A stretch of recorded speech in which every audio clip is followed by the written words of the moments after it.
మీరు ఇంజనీరింగ్ చేశారా? జాబ్స్ కోసం సెర్చ్ చేస్తున్నారా? 3600 మందికి పైగా స్టూడెంట్స్ కి జాబ్స్ వచ్చేలా చేసిన కోడ్ జ్ఞాన్ 100 డేస్ సాఫ్ట్వేర్ కోర్సులో జాయిన్ అవ్వండి. మీ కెరియర్ ని బిల్డ్ చేసుకోండి.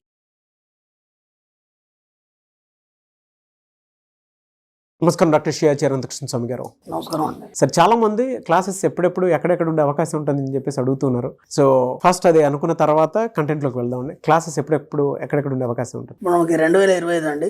27 ఏప్రిల్ వచ్చి బెంగళూరు అండి, 4 మే వచ్చి తిరుపతి, 11 మే వచ్చి విజయవాడ. ఇవే కూడా మనకి ఇప్పుడు ఇది ఎందుకు చెప్తున్నానంటే స్పెషల్ క్లాస్ అటెండ్ చేయగలిగితే మీరు మనకి 20, 21, 22 మే గోవా సెషన్ క్లాస్ 3 రోజుల క్లాస్ ఉంది. గోవా క్లాస్ ఈ స్పెషల్ క్లాస్ మీరు అటెండ్ చేయగలిగితే మీరు సెషన్ క్లాస్కి అటెండ్ చేయడానికి మీరు అర్హులు అవుతారు. ఎందుకంటే లాస్ట్ టైం కూడా మనం గోవాలో ఎక్సలెంట్ క్లాస్ చెప్పుకున్నాం. ఆ సెషన్ క్లాస్ అనేది అద్భుతమైన క్లాస్. అది ఏంటంటే జీవితంలో మీరు పరిపూర్ణత్వాన్ని సాధించడానికి, ఒక ఉన్నత స్థాయి సాధించడానికి ఖచ్చితంగా మీకు అది దోహదపడుతుంది. మీకే కాదు, మీ తరతరాలకి. అలా మాట కూడా చెప్పాను నేను. దానికి తగ్గట్టుగానే క్లాస్ ఉంటుంది. క్లాస్కి వచ్చిన వాళ్ళు కూడా ఫుల్లీ సాటిస్ఫైడ్. కాబట్టి మళ్ళీ ఈ ఇయర్ మనం 20, 21, 22 మేలో గోవాలో సెషన్ క్లాస్ 3 రోజులు పెడుతున్నాం. వీలైనంత తొందరగా ఎన్రోల్ చేసుకునే ప్రయత్నం చేయండి. Best of luck. ప్రీవియస్ వీడియోలో పిల్లలకు కావాల్సినటువంటి, అంటే సమ్మర్ సీజన్ కాబట్టి పిల్లలకి కెరీర్ గైడెన్స్ వైపు ఏ సబ్జెక్ట్ వైపు వెళ్ళాలి అనేటువంటి దాని మీద అవగాహన, జీవన విధానాన్ని నేర్పండి. జీవన విధానం అంటే లైఫ్ స్కిల్ కావాలి డెఫినెట్గా. ఎస్. అయితే ఒక సబ్జెక్ట్ని పట్టుకుంటే డెఫినెట్గా లైఫ్లో సక్సెస్ అవ్వడానికి అవకాశం ఉంటుంది. అదే మనీ మంత్ర సబ్జెక్ట్ అని చెప్పన్నారు. ఈ వీడియోలో ఏం చెప్తున్నారు? ఓ పిల్లాడు వచ్చాడండి నా దగ్గరికి. దాదాపు డిగ్రీ కంప్లీట్ అయిపోయింది, పీజీ కూడా కంప్లీట్ అయిపోయింది. అయిపోయిన తర్వాత ఏమండి నేను ఒక కోర్స్ చేయాలనుకుంటున్నాను. చేయమన్నా, దాంట్లో ఏముంది.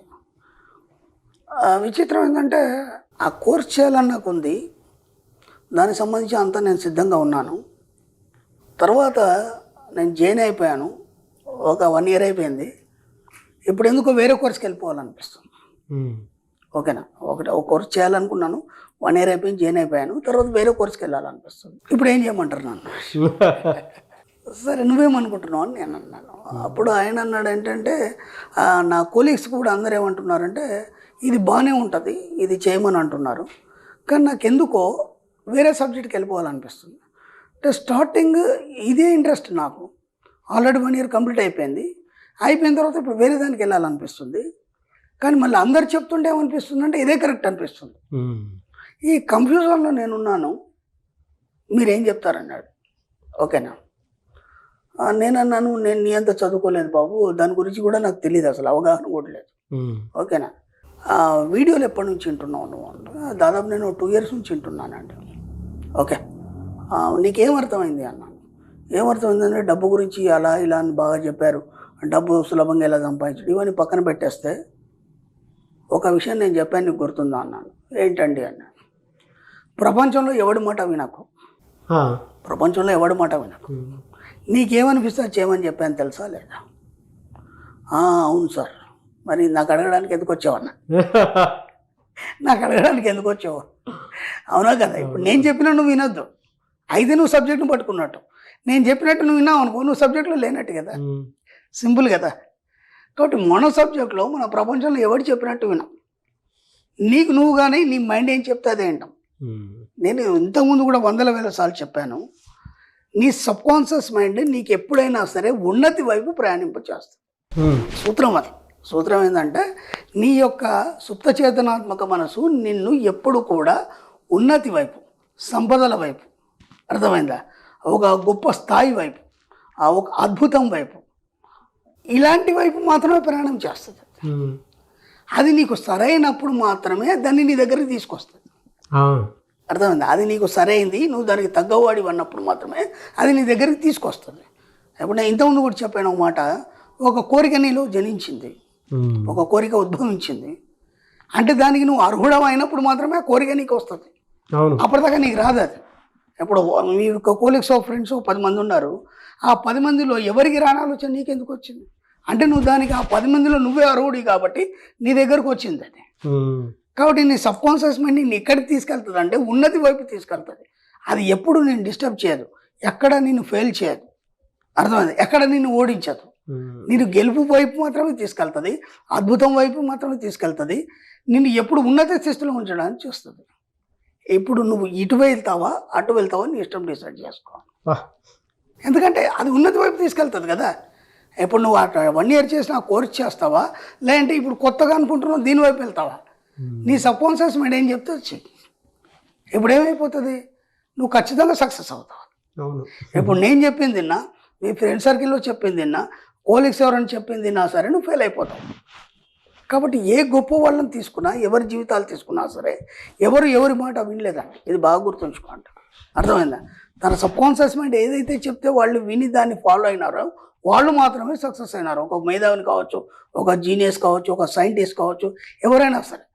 అప్పుడు మనమే అంటాం కదా, ఒక వ్యక్తి ఉన్నాడు, ఒక రకమైన దాని మీద దృష్టి పెట్టి తదేకంగా అదే చేస్తున్నాడు, ఆడు పిచ్చోడు రాడు చెప్తే వినాడు. మనం ఎన్నో మాట్లాడతాం, రేపు అతను సక్సెస్ అయినాక అరే వాడు అప్పుడు మనం అట్లా అనుకున్నాం కానీ ఇంత సక్సెస్ అవుతాడని మనం ఊహించలేదు. అవును. అంటే ఎవరి మాట పట్టించుకోలేదు. ఆయనకు తెలుసు ఆ నిర్దేశత్వం అనేది ఎలా జరిగింది, ఆ విషయం తనకి ఎలా సహకరిస్తుంది, అది ఖచ్చితంగా సాధిస్తాననే నమ్మకం, ఆ కాన్ఫిడెన్స్ సబ్కాన్షియస్ మైండ్ వాడిని సక్సెస్ చేస్తుంది. కాబట్టి నీ సుప్తచేతనాత్మక మనసు ఎప్పుడైనా నిన్ను ఉన్నతి వైపే తీసుకెళ్తుంది. కాబట్టి నువ్వు ఎక్కడ కూడా నువ్వు కన్ఫ్యూజ్ కావాల్సిన అవసరం లేదు. నీకు ఇది చేయాలనిపించింది చేసాయి, ఓ షాప్ పెట్టాలనిపించి పెట్టాయి, ఓ బిజినెస్ చేయాలనిపించి చేసాయి, లేదా నీకు ఇంకేమైనా చేయాలనిపించి చేసాయి. ఎవరి సలహాలు తీసుకోవద్దు, ఎవరిని అడగద్దు, ఎవరిని ఫాలో అవ్వద్దు. ఫస్ట్ ఫాలో అయినా ఫెయిల్ అయిపోతారు. మన సబ్జెక్ట్లో అనుసరించాలి తప్ప అనుకరించేదని మనం ఎన్నోసార్లు చెప్పుకున్నాం.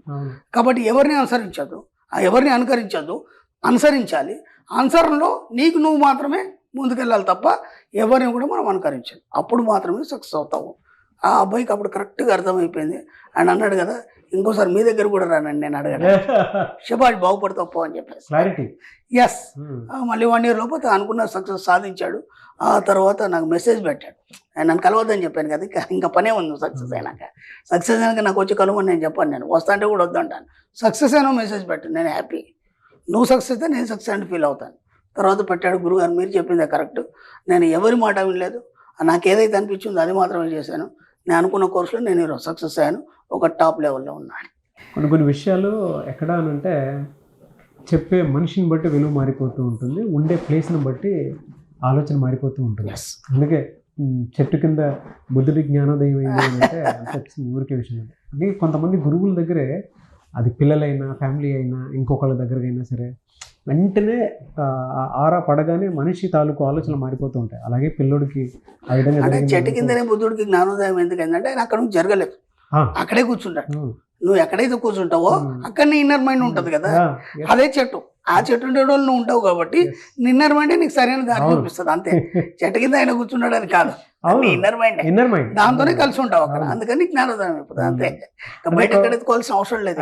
అంటే స్పిరిచువల్ ఆస్పెక్ట్ నుంచి చూసినప్పుడు కొంతమంది మనుషులు కలిసినప్పుడు, కొన్ని ప్లేసెస్కి వెళ్ళినప్పుడు, కొంతమంది గురువుల మాట విన్నప్పుడు ఆటోమేటిక్గా ఆలోచన మారుతూ ఉంటుంది. ఈవెన్ మనం ప్రాక్టికల్గా చూసుకున్నాం స్కూల్లో అక్కడ ఉన్నటువంటి రేస్ ప్రభావం, ఆరా ప్రభావం, అంతకంటే ఏం లేదు. అలాగే అక్కడ పాజిటివ్ వైబ్రేషన్ ఉంది, ఆ వైబ్రేషన్ వాళ్ళకి ఒక రకమైనటువంటి క్రియేట్ చేస్తుంది.